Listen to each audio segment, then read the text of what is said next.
Terminella with 110 Realty Group.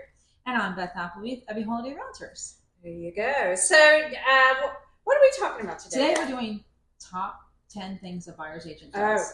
So there's a lot, there's going to be for the next couple months. Yeah. A lot of conversation about paying for an agent and why do you pay for an agent. Right. Okay. I got a buyer's agent. So I'm a realtor, but when I moved down here, I hired a buyer's agent. Right.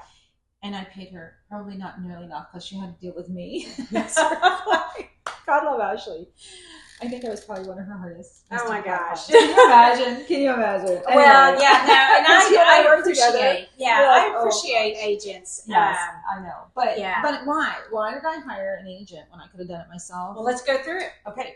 Well, okay. So number 10, we're gonna go from number 10 to number 1. Okay, so number 10, access to listings. So yeah, we can get you into those houses. Not only can we have this special key to get you into those houses, we can also look it up on our handy dandy little MLS that we have that not everybody has access to. And that's important information to have when you're working with buyers, because we can also run those reports, which we'll talk about a little bit more. Yeah, well, we are. Okay. Number 9. Number 9 is yours. Market information. Oh, yeah. You have to know your market. And when we do, so anyone can go on Zillow, Realtor, I don't know, Trulia, a million of them. You can have this app. You can have a million apps. I have a bunch of them on my phone.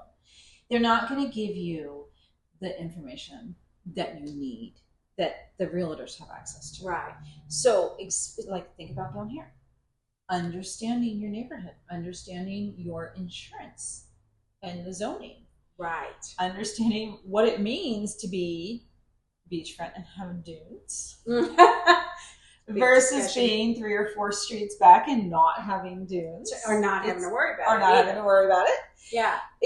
And that is why I hired an agent. Right. Because I have never worked, until now, I hadn't worked property on the beach. Oh, right. Yes. I was used to doing farm and ranch and little neighborhoods, and well, now that I've been here, boy, have I learned. It's a totally different market. But it's true wherever you go. It's any neighborhood. So that's number 9. Okay, so number 8, negotiation skills. So yes. I have been doing this since 2000.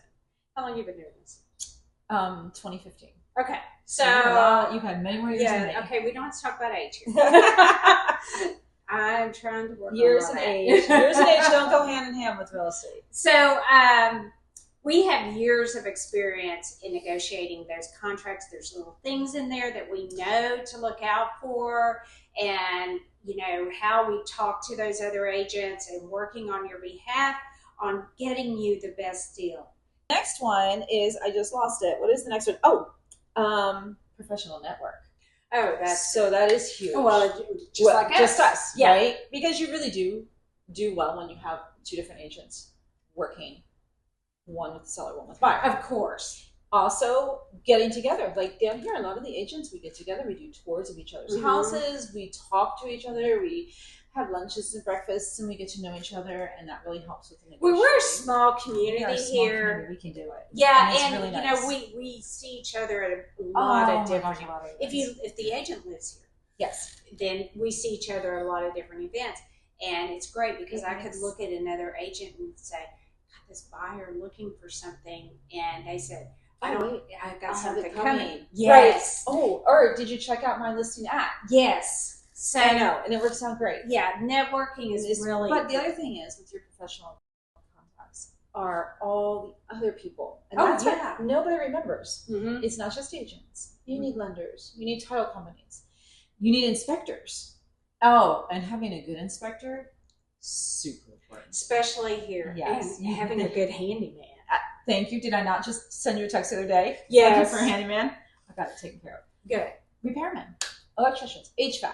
Cleaners, plumbers, lawn people. You need it all. You need it all to make the deal. And so we have a forever growing list. Yeah, I do. I have a list. I have a list to my clients. Yes. Yeah. Absolutely. Okay. So time. So that is number 6. We're going down the list. So saving you time. So we can, we are in a second home market. A lot of the buyers that come down here, they're coming from out of state. Yeah, and they're not even most of them not even.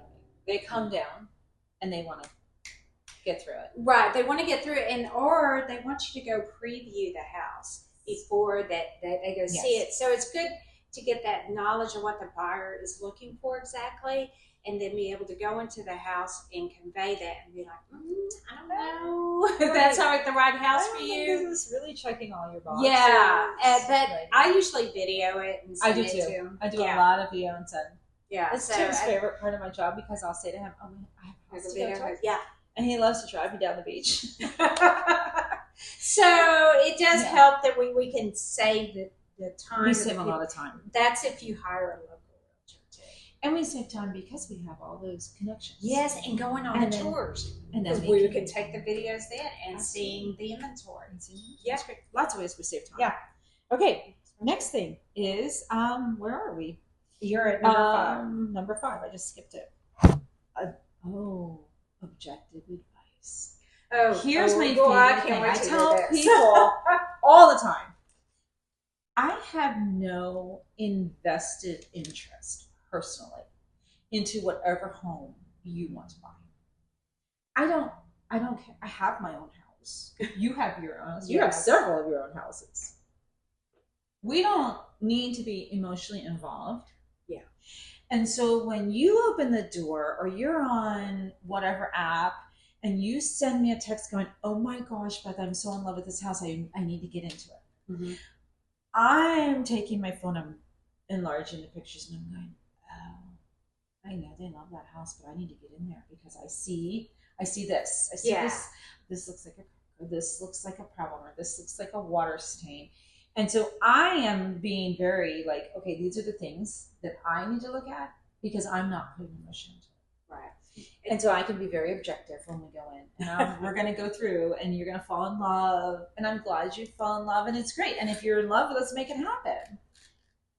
But also let's make it happen with a good inspector. Yes, inspector and know what we're getting into. Right. And one of the things I tell people too, look, if we get inside that house and you don't like it, it's not my house. No. So you're not going to hurt my feelings. Now I'll tell you up front, it's my personal house, and you will hurt my feelings. If it's I just say don't even. I love my personal house, but I live in my personal house. Yeah. So it's not going to be anything. But you're not going to hurt my feelings because we can go to the next house and absolutely. You know, if you may love that color on the floor. I'm not going to say one way or the other. You love that color, that is, you go. But if I do see something that I'm thinking is a little wonky, a crack or something, that's something we need to have checked out. Yeah. And so I do say that. Or if the price just doesn't fit. Oh, well, a lot of times that happens. Yeah. And I'm going to say, this is great, but I don't think you should. We need to crunch the numbers. Yes. This is what the numbers saying. Yeah. Okay. So I'm sure that's further down the list. So let's see. Oh, number 4, paperwork.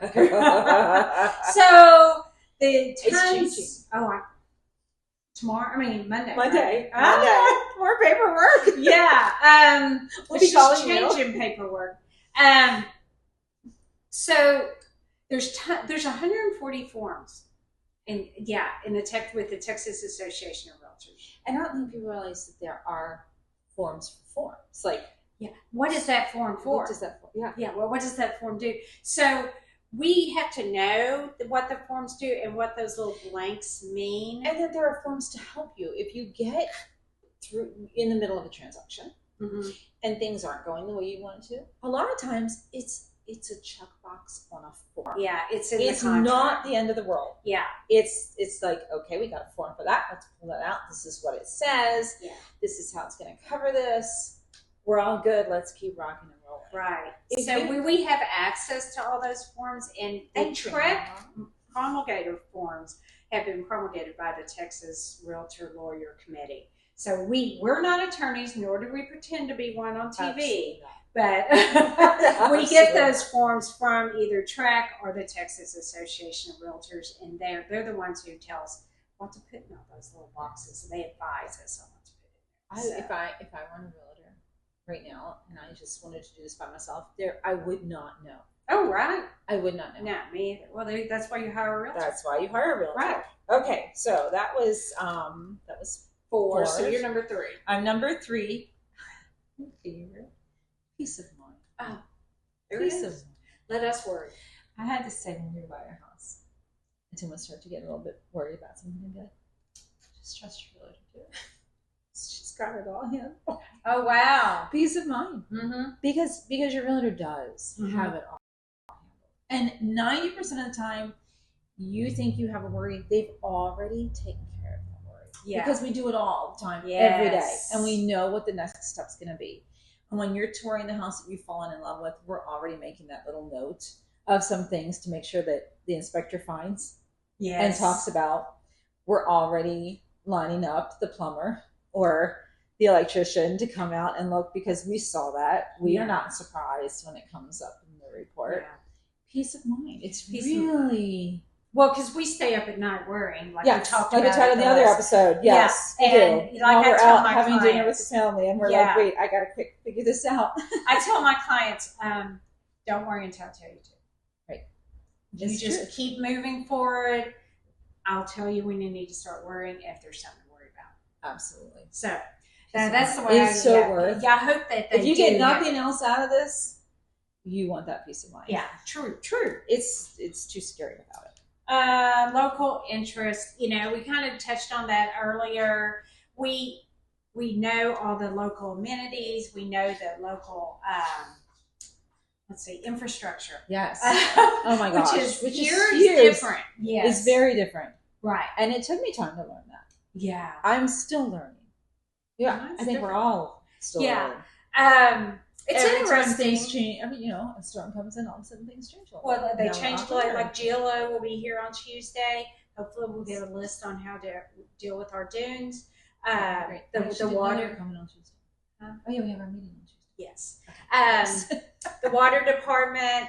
You know, it's not city owned; it's privately owned. The sewer department's not city owned; it's privately owned. You can have on-site sewer on smaller lots because. Which not everybody. No, there's only one other county in the state of Texas. It does happen to be Grayson County. I just went from Grayson to Galveston, and thank you on behalf of Grayson County. We thank you. Oh, you're welcome. You know, I went to the Capitol. I know you did. I know. So and did I not know at the time that what a great thing that is for both of us? Yeah. Yes, well, you had a very good state rep that kind of helped. Was he a senator?